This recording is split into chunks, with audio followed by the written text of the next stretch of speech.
if you don't know who Hunter Avallone is, which I'm sure many of you do, but he is the epitome of NPC. Okay, he is one of the most annoying left-wing YouTubers that there is out there. You may know him as the guy who's impulsively obsessed with my studies. Oh, let me Google a study, oh, right. And this week he was fighting with Matt Walsh over the issue of gender transition surgeries for children. Now, Matt Walsh did a response video to Hunter Avallone, which I thought was phenomenal. Probably one of the best ownings of Hunter Avallone that we have ever seen, because not only did he prove Hunter factually wrong, right? So he brought the receipts, he brought studies of his own, and he explained why Hunter Avallone is misinterpreting and not even correctly or in good faith using the studies that Hunter brought to the debate, which is not surprising because we know that Hunter Avallone always just Googles these studies, reads the headline, and is like, see, I have my study, oh, I speak soy, right? But I thought it was effective not only because it pointed out the faultiness of Hunter's arguments and his own studies, but it also properly exposed Hunter for the person that he was, which is a fake pseudo-intellectual nerd obsessed with merely Googling his studies and using them like Pokemon cards. So I recommend you watch the whole thing. We're playing some of it as B-roll here on the screen. It's great, but I want to personally react to and discuss this one aspect of the debate, which regarded the use of puberty blockers on children. Now, Hunter Avallone claims that he is against the permanent surgeries on trans kids under the age of 18. So, I'm a reasonable guy. I don't support permanent body mutilation until they're 18. Until afterwards, cut them up, do whatever you want, whatever. That's the Hunter Avallone stance. Oh, I'm so reasonable. But you do hear this a lot from the left, right? We don't support gender surgeries for people under 18. They're just puberty blockers. And then here's what we hear about the so-called puberty blocking hormones. We hear these people say all the time, if they just go off of the puberty blockers, then they will resume puberty normally. There's no permanent damage done to the body. There's no change. If a kid decides at 16 or 17, hey, I don't want to be a girl anymore, I don't want to be transgender, they can just get off and there's no issues there.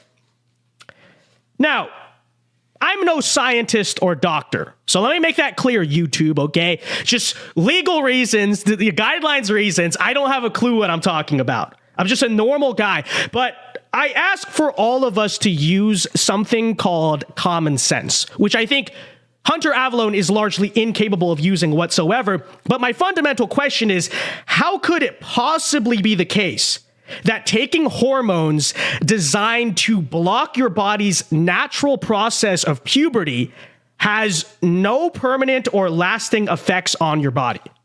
How could that possibly be the case? How could it possibly be the case that puberty blockers don't do anything permanent? Considering what puberty is, and considering the fact that the age and the place in life that you undergo puberty does have permanent and lasting effects, how could blocking that using hormones not permanently affect your body? Well, of course it permanently affects your body. Of course it does.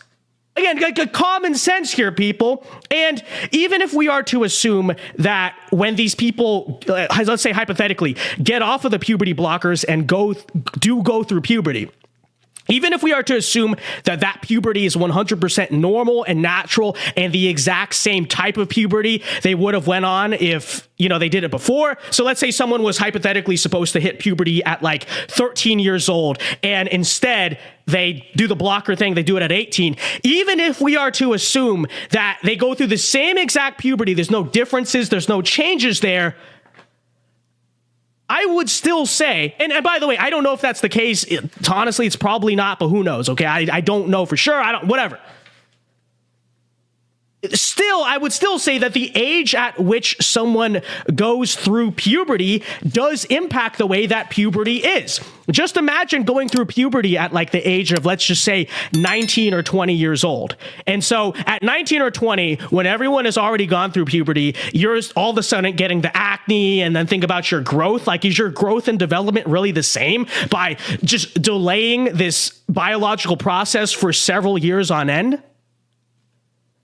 I just can't imagine your body truly processes that entire thing the same. I mean, it's just ridiculous. I fundamentally do not buy this idea that if you put someone on a puberty blocker for several years, then just take them off, they're just going to grow up to be the exact same person that they were going to be regardless, right? And I don't care what the pharmaceutical companies who sell these drugs claim. You are playing a dangerous game. You are messing with people's hormones, and I don't think any of you know what you're doing, frankly. Well, we know it's proof. Really, though? You're playing a dangerous game. Oh, but, you know, my study says, hey, Vince, my study says that actually there are no irreversible... Shut up, nerd! Shut up, nerd. Use your actual brain for once. How about that? How about you use your actual brain, if you have one, and not your NPC soy brain, okay? Just fueled by seed oils for once. How about you do that? How about you do that? And people might say, oh, well, why don't you reply with studies of your own? I'll tell you why. Because, you know, sometimes I think when it comes to a lot of left-wing issues, but especially some of this gender stuff, this is like the response that we have to have. Our society is so unbelievably devoid of common sense anymore that sometimes when we address ideas as ridiculous as this, ideas like puberty blockers have no permanent effects, you got to do it, okay? You people are sitting around saying some of the dumbest things to have ever been said, and you think you sound smart because the scientific establishment has a study that says, well, no. Nerd, shut up, okay? Just shut up. Hunter Avallone. Oh, but why don't you debate him then? Why don't you debate him? Hey, why don't you debate me? He actually tried to debate me one time. Why don't you debate me? Like, no, you're a nerd, okay? Literal NPC. I could not debate Hunter Avallone because I do not speak soy, okay? I don't understand the language of soy. Kidding, of course, kind of kidding, not really. But all right, let's just to close out this segment. Here was Hunter Avallone saying that, well, he doesn't support puberty blockers right away when a boy decides that he feels like a girl, but it makes sense at 6 months. Okay, so check this out. Adolescent children. As far as surgeries, you know, Wait, giving kids the puberty blockers after they've been confirmed gender dysphoric and they've consented and their therapists have consented and their doctors have consented and their parents have consented and they've been persistent in gender dysphoria for a minimum of 6 months. Yeah, that's actually a good thing, Matt. I know you think that by lying to 6 months. Wow, 6 whole months. Because kids never go through phases as teenagers or as younger than teenagers, probably nowadays, that have ever lasted more than 6 months. Because that's such a long threshold of time for a kid, right? Well, I guess for people who, you know, are liberals and postmodernists and only live in the present, maybe 6 months is a lot of time, but it's not. But according to them, that's enough time to put them on drugs that will, at the very least, again, even if we accept their arguments about these puberty blockers, to put them on drugs that at the very least, and you cannot deny this, will permanently affect their childhood and their teenage years, at least, right? Because even if we want to pretend like every effect is eventually irreversible, which again, I question, but even if it is, putting a kid on a puberty blocker is still going to affect, you know, the fact that when they're going to school in, say, 8th grade, 9th grade, everyone else is going through puberty and they're always going to be known as the transgender kid or the kid who tried to be transgender. Even if they, you know, in 10th grade, 11th grade, decide to get off of it, they're never going to outlive any of that reputation. And so all of this based on 6 months of a kid going through a phase. Yeah. It's sick and demonic, honestly. And you say, but their parents and their doctors and their therapists are consenting. And like, yeah, what does that mean exactly? Because first of all, therapists and doctors also consent to putting normal and energetic and, again, completely normal young 1st grade, 2nd grade boys on literal narcotics to cure ADHD. Okay, so these are the people we're talking about here.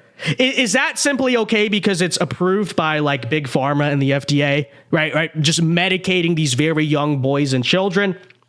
Hunter, Well, don't answer that question because I don't think I'd like your response. But it's just true. And the parents' consent, okay, whatever. That still doesn't make it okay. There are plenty of decisions that parents can't even make for their kids, even when they're kids, because the kid isn't old enough to consent. I would think, again, permanent life-altering decisions like this should be a part of that. But anyways, in conclusion, Hunter, you are wrong. Matt Walsh is right as usual, and I don't speak soy. That's about all I can say about that. Hey guys, Vince Dow here. Hope you enjoyed that clip. If you did, be sure to leave a like and subscribe to the channel. And on top of that, be sure to tune in to the Vince Dow Show starting this week, every single night live at 8 p.m. Eastern Time. Many are saying it will soon become one of the most premier shows on the American political right. I didn't say that. I just heard that. So be sure to tune in. Again, 8 p.m. Eastern Time, every weekday of the night this week. Come and join us. Thanks, guys. God bless.